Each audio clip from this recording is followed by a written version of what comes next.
Donc ça, c'est un arrêté qu'on a pris. Alors, on a pris cet arrêté aujourd'hui le 30. Pourquoi? Parce que à minuit et 1 minute, la compétence est transférée à la Nouvelle-Calédonie.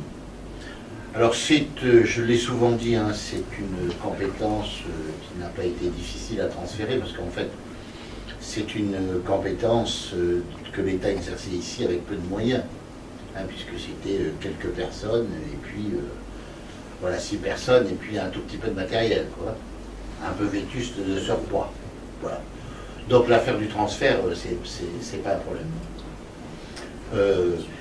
En revanche, il fallait que la Nouvelle-Calédonie s'organise pour ce faire. Hein. Donc pour ce faire, on a créé un service, on a créé une direction avec des services, on va vous l'expliciter. Et puis l'objectif étant d'être prêt donc, dans la nuit de mardi à mercredi. Alors, ensuite, sur ce transfert, je vous rappelle l'essentiel, à savoir que ça devient une compétence de la Nouvelle-Calédonie. Pour ce faire, la loi organique a été révisée pour que le président du gouvernement ait le pouvoir de police et le pouvoir de réquisition, important hein, dans des cas de gros problèmes. Et puis, la Nouvelle-Calédonie a toujours... la Nouvelle-Calédonie va continuer à travailler avec l'État, hein, puisque ce qu'il faut bien comprendre, ce qui est toujours un peu difficile à comprendre, la Nouvelle-Calédonie est compétente pour la sécurité civile de la Nouvelle-Calédonie et du lagon de la Nouvelle-Calédonie, en gros des eaux calédoniennes. En dehors de ça, c'est toujours le haut-commissaire. Et le haut-commissaire ici gardera une compétence que sécurité civile en dehors de notre zone. Voilà. Et donc le dispositif est très clairement calé, c'est-à-dire que si on a un événement majeur qui fasse que nous ne soyons plus en mesure de le traiter par manque de moyens, parce que c'est une situation particulièrement importante, c'est l'État qui prend le relais, qui est donc capitaine, qui est donc officier, et qui a été nommé par la Nouvelle-Calédonie directeur adjoint de cette direction. De cette direction, à l'époque, on appelait DGR, et qu'on va devoir appeler demain la direction de la sécurité civile de la gestion du risque. Ça va être difficile, il va falloir qu'on trouve peut-être un diminutif, parce que...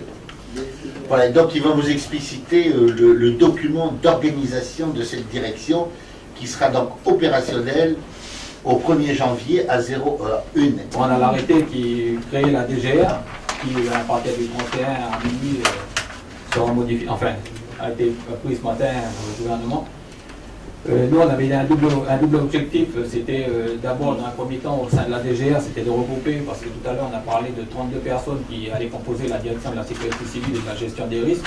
C'est quand même sur ces 32 personnes, il y a des créations de postes, mais aussi il y a beaucoup de personnes qui sont regroupées, c'est-à-dire, on le verra un peu plus loin dans l'organigramme, le personnel, en page 2, vous avez l'organigramme avec le personnel de l'école qui intègre le service formation, qui sont déjà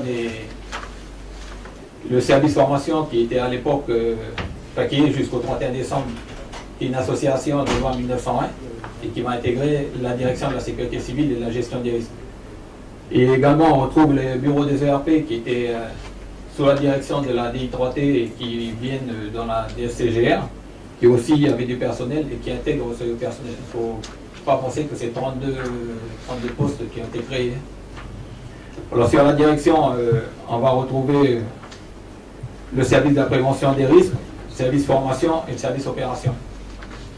Avec des bureaux dessous, mais bon, on ne va pas les décortiquer parce que vu qu'à partir de demain soir, ils ne sont plus valides.